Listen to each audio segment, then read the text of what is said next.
My son-in-law shook my hand at his rehearsal dinner and told me I was the father he never had, and 40 minutes later I heard him on the back patio telling my wife exactly how they were going to put me in the ground before the trees turned in October. I should back up, because if I just start with the worst part, you won't understand why it gutted me the way it did.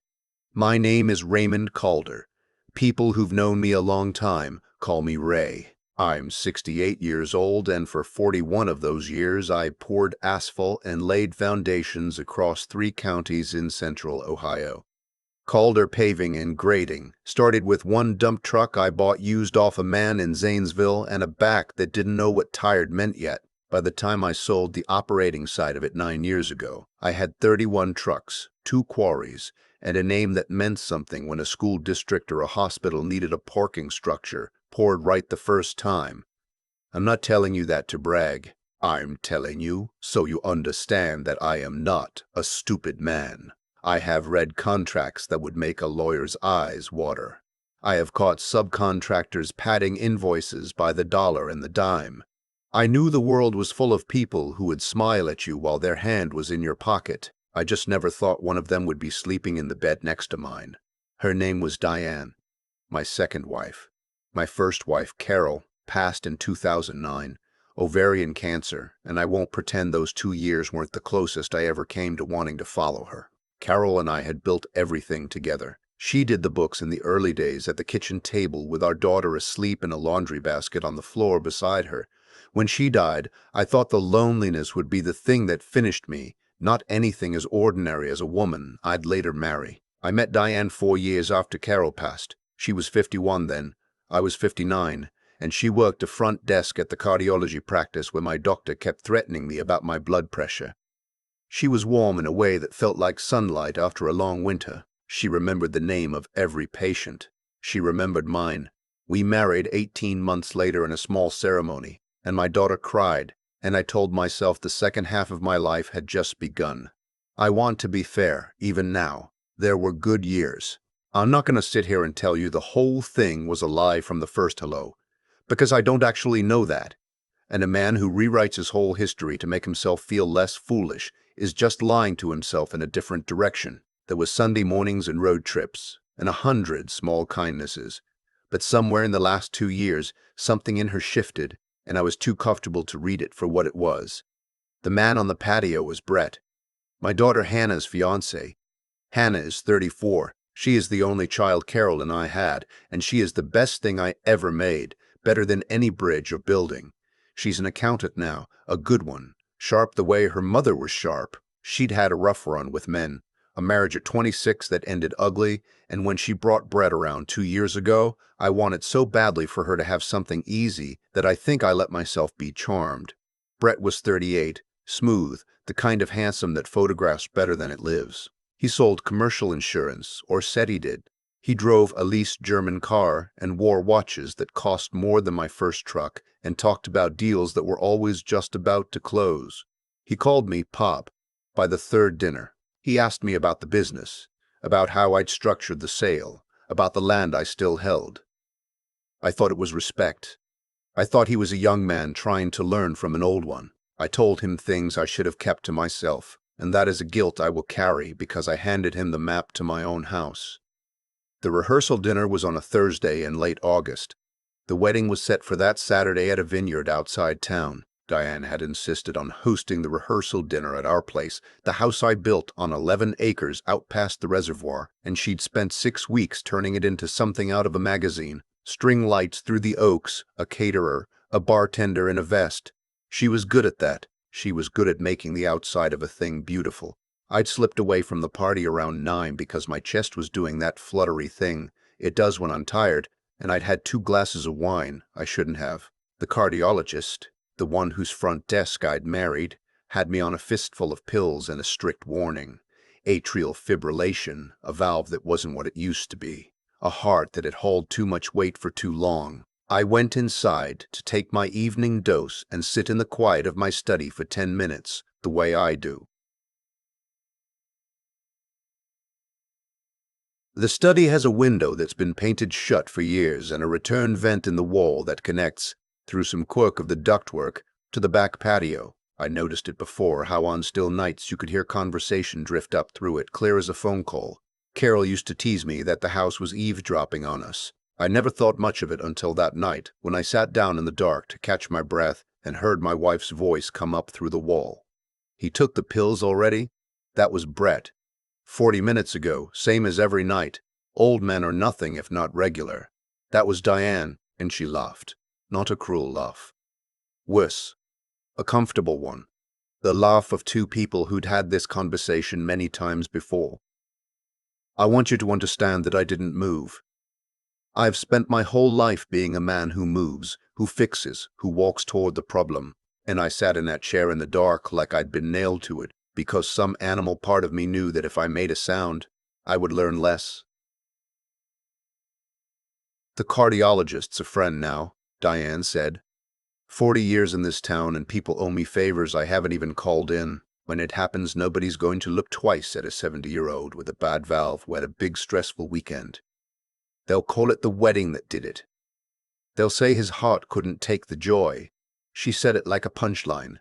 And the timeline. Brett. Always the timeline with him. After the wedding, let Hannah have her day. I'm not a monster. A pause. The clink of a glass. 2, 3 weeks. Sooner if he keeps drinking like he did tonight. The doctor switched his rhythm medication last month. Told him it was the same thing, generic. It isn't the same thing. The dose looks identical. It does the opposite of what he thinks it's doing. Slow, quiet. His own heart will do the work. And the estate goes to me. The trust names me as the survivor. I've seen it. The house, the land out past the reservoir that the county wants to rezone. The accounts. Hannah gets a token. He thinks he set it up to protect her. He set it up to hand it to me. He just doesn't read his own paperwork anymore. That's what lawyers and aging men have in common. They both stop checking the fine print. And me? You marry the daughter. Your family. Family helps each other. And when the grieving widow needs someone to manage the land deal, who better than her son-in-law in commercial real estate? Another laugh, the two of them together this time, low and pleased with themselves. "I'm going to tell you what the worst part was, and it isn't what you think. It wasn't the murder. Some part of me, the part that had read 1,000 contracts, had almost been waiting my whole life for someone to try to take what I'd built. The worst part was the medication, because it meant this wasn't a plan. It was already happening. For a month, every night, I had been swallowing the thing that was killing me, handed to me by the woman who kissed my forehead and told me to sleep well. The betrayal wasn't in the future. It was in my bloodstream, and the second worst part, the part that made my hands start to shake there in the dark, was Hannah.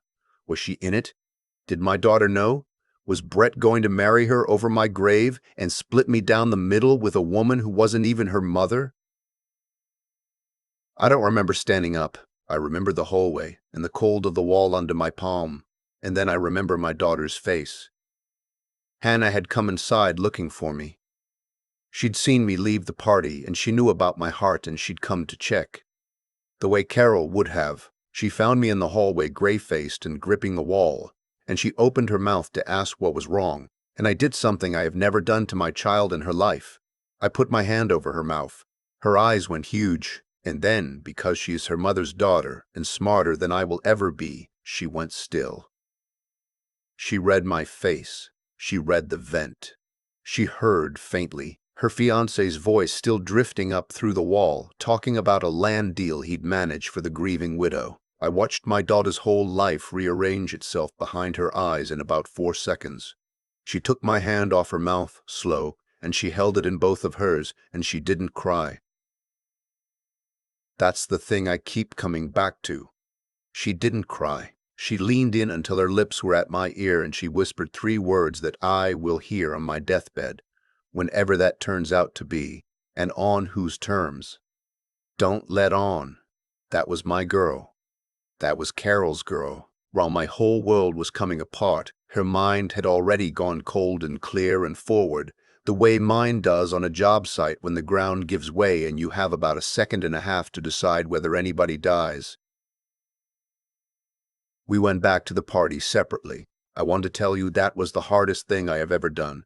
Walking back out into those string lights and shaking Brett's hand and toasting to the happy couple with a heart that was both literally and figuratively failing. But it wasn't the hardest thing. The hardest thing came later. That night, I just had to perform. I'd spent 2 years performing the part of the doting father-in-law and the comfortable old husband. I could do one more night. I clapped Brett on the shoulder. I told a story about Hannah at 6 years old that made the whole table laugh. I kissed Diane's cheek and told her the party was beautiful, and it truly was, a beautiful trap with a bartender in a vest. And when she handed me my nightly pill with a glass of water and that gentle, practiced concern, I palmed it. I'd watched a sleight of hand video years ago to do a trick for Hannah when she was small, and 40 years later, it saved my life at my own daughter's rehearsal dinner. I held that pill in my fist and I swallowed the water and I said thank you. And I went to bed, and I lay in the dark next to a woman who was counting the days until I stopped breathing, and I did not sleep at all. Saturday, the wedding did not happen. I need to slow down and tell you how, because the how is everything.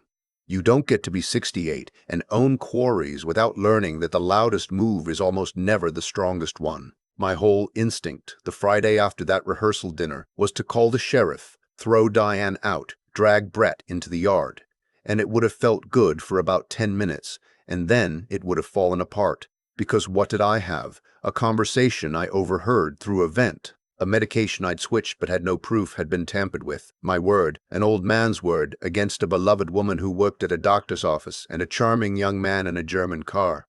Diane had told me herself, without knowing she was telling me, exactly how the story would be sold. The heart that couldn't take the joy. I had heard them rehearse my own death's press release. So Friday morning, while Diane was at the venue meeting the florist, Hannah and I drove 40 minutes to a town where nobody knew us, and we sat in a diner and we made a plan. My daughter, the accountant, turns out the same brain that finds a 30-cent discrepancy in a quarterly filing is very, very good at building a trap. First, the pills.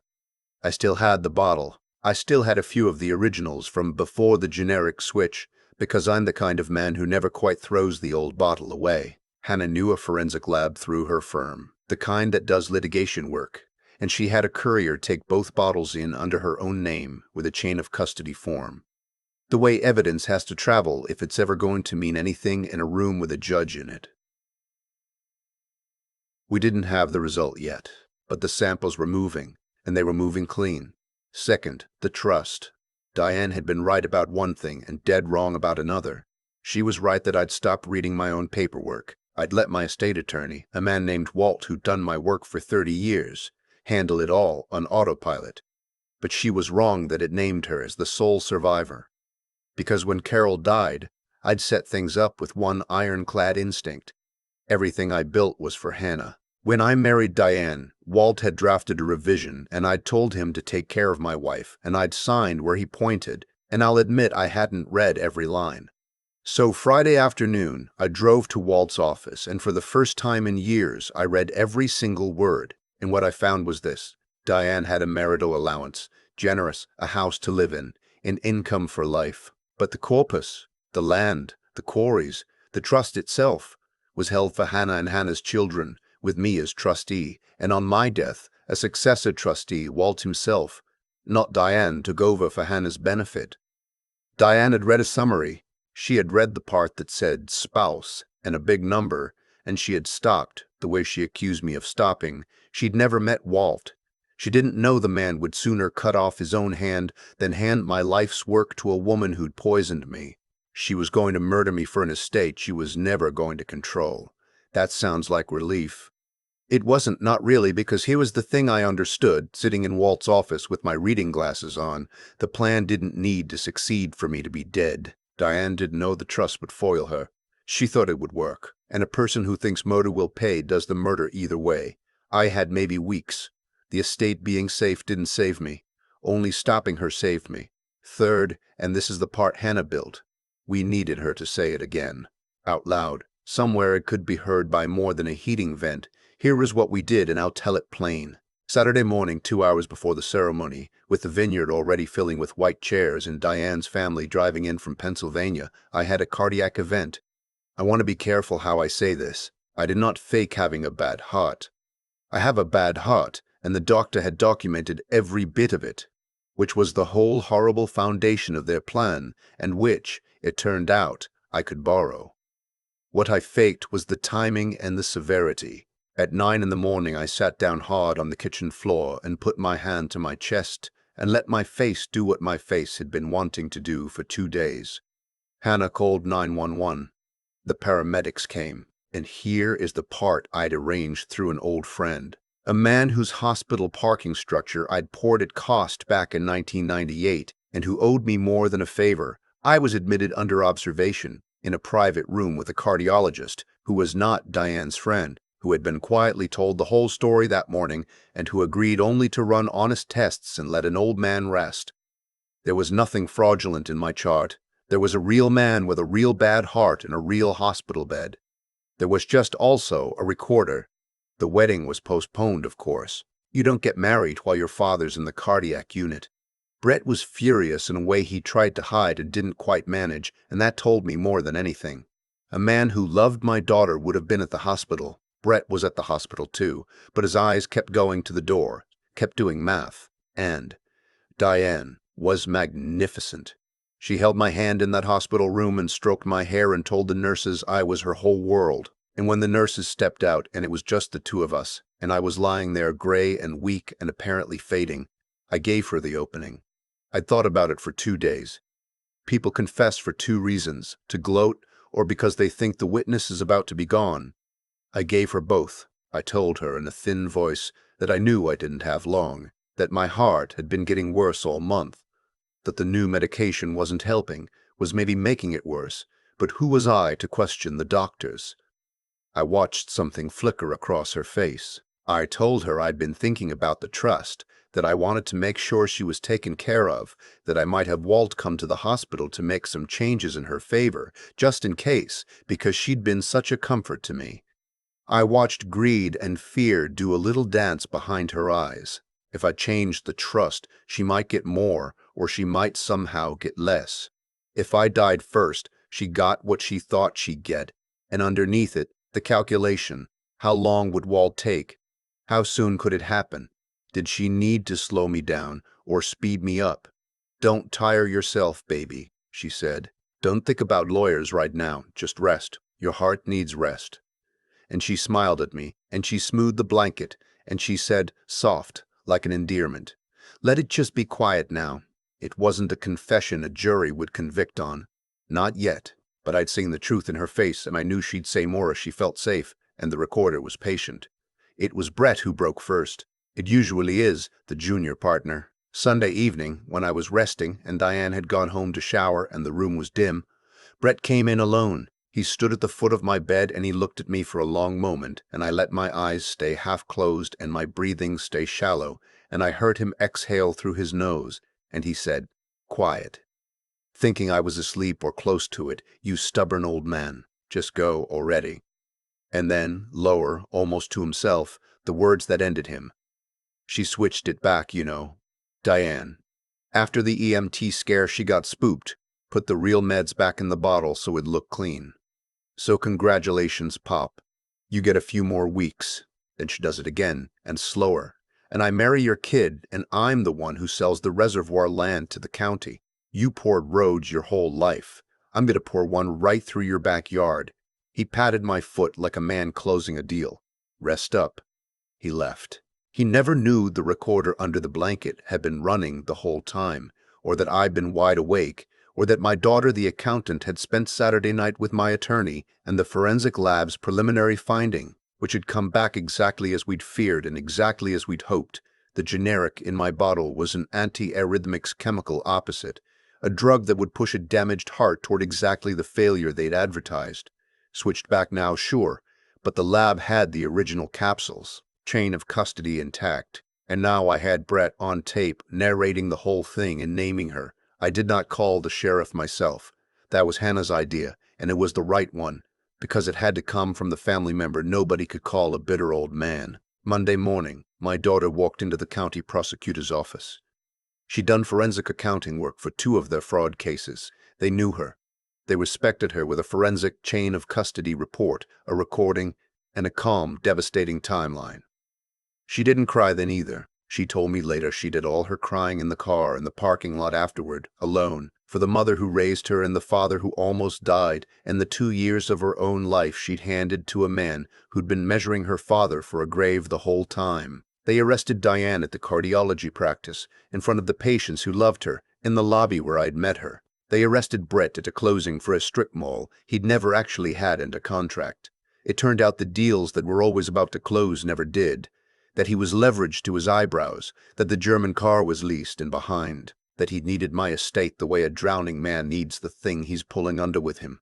Attempted murder, conspiracy, tampering. The prosecutor told us it was the cleanest case she'd seen in years, and she said it almost wistfully, like she'd been hoping I'd be a worse witness, so she could have the fun of building it harder. I'm not going to pretend the courtroom was the catharsis you'd want it to be. Diane never looked at me, not once, through any of it. Brett looked at me plenty, and what was in his face wasn't remorse. It was the specific fury of a man who'd done the math wrong. They'll be old themselves when they get out, if they get out. The reservoir land got rezoned the way the county wanted, and I sold it, and I put every dollar into a trust for Hannah's kids that not even God could pry loose. And I had Walt read me every single line out loud before I signed, twice. People ask me if I'm bitter. I'm not. I want to be honest about why, because I forgave them would be a lie, and I promised you I'd stop lying to myself in this part of my life. I'm not bitter because of the vent. I think about that strange painted soot window and that quirk of the ductwork that carried my wife's voice up through the wall on the one still night I happened to be sitting in the dark catching my breath. A few feet to the left, a fan running, the party louder. My heart calmer, so I'd stayed outside. It doesn't take much for me to be a man who died in his sleep 3 weeks later, mourned by his murderers, his daughter married to a parasite, his life's work managed straight into a stranger's pocket. The thinnest margin you ever saw, a vent and a bad heart and a habit of sitting alone in the quiet. Carol used to tease me that the house was eavesdropping on us. I think about that more than I should. I'm not a superstitious man. I pulled concrete for a living. I believe in load and stress and what holds and what fails. But I sat in that study afterward, alone, more than once, and I said out loud to an empty room, "Thank you." And I wasn't talking to the house. Hannah lives 20 minutes away now. She's seeing someone, slowly, a quiet man who fixes diesel engines and has never once asked me how my estate is structured. And the first time he came to dinner, he spent the whole night talking to me about a transmission and not one word about money. And I went to bed that night and slept like I hadn't slept in years. She still does my books. She catches my 30-cent discrepancies. And every now and then, when we're sitting on my porch watching the light go down over the 11 acres I get to keep being alive on, she'll lean her head on my shoulder the way she did when she was small. And neither of us says anything, because there's nothing that needs saying. We both know what we are to each other. We found out the hard way, which is the only way that ever really sticks. I'm 68 years old. My heart is bad, and my wife tried to kill me, and my daughter saved my life with a chain of custody form and the tape recorder. And I am still here, on my own land, breathing my own air, on my own terms. Don't ever let anybody tell you that being kind made you a fool. The fool isn't the man who trusts. The fool is the one who mistakes a quiet man for a weak one, who looks at gray hair and a slow heart and thinks there's nobody home behind the eyes. I spent 41 years making sure the foundation could carry more than anyone thought it could. They should have checked the fine print. The thing I keep turning over in my hands, the way I used to turn over a core sample to read the layers, is how close the margins really were. Diane and Brett didn't fail because they were evil.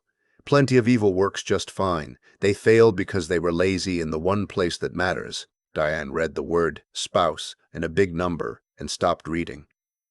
Brett heard deals about to close in his own head so loud he never learned how a trust actually holds.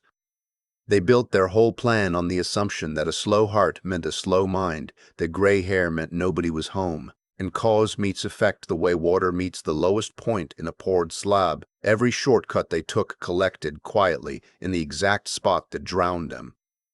The capsule they switched is the same capsule that convicted them. They handed me my own death and the chain of custody right along with it. What saved me wasn't luck, even though it felt like luck, even though I still say thank you to an empty study some nights. What saved me was three things I'd spent a life building without knowing I was building them for this. The first is the plainest one, the one I'd call simple decency, the refusal to become the kind of man who solves a problem by kicking down a door and ending two people in his pajamas. I wanted to. God help me, I wanted to. But I'd raised a daughter to be better than my temper, and when it counted, she handed that steadiness back to me in a hallway with her hand over my mouth. Decency isn't softness. Decency is what let me walk back into those string lights and shake the hand of a man measuring me for a grave, because the long game is always cleaner than the loud one. The second thing is the part people underestimate most. The same part Brett underestimated in me, the patience to think instead of react. Hannah finds a 30-cent error in a quarterly filing because she has trained her mind to keep looking after most people quit. That same trained mind built the trap, kept the chain of custody clean, knew that a confession has to land somewhere. A heating vent can't carry it. Brains aren't a gift you're born with and coast on. They're a muscle you work, a habit of checking the fine print when you're tired and would rather not. And the third is the one that costs the most, the will to do the hard thing slowly. It would have been easier to die quietly. It would have been easier to screen. The hardest road was the patient one, the recorder under the blanket, the diner 40 minutes away, the 2 nights lying still next to someone counting my breaths.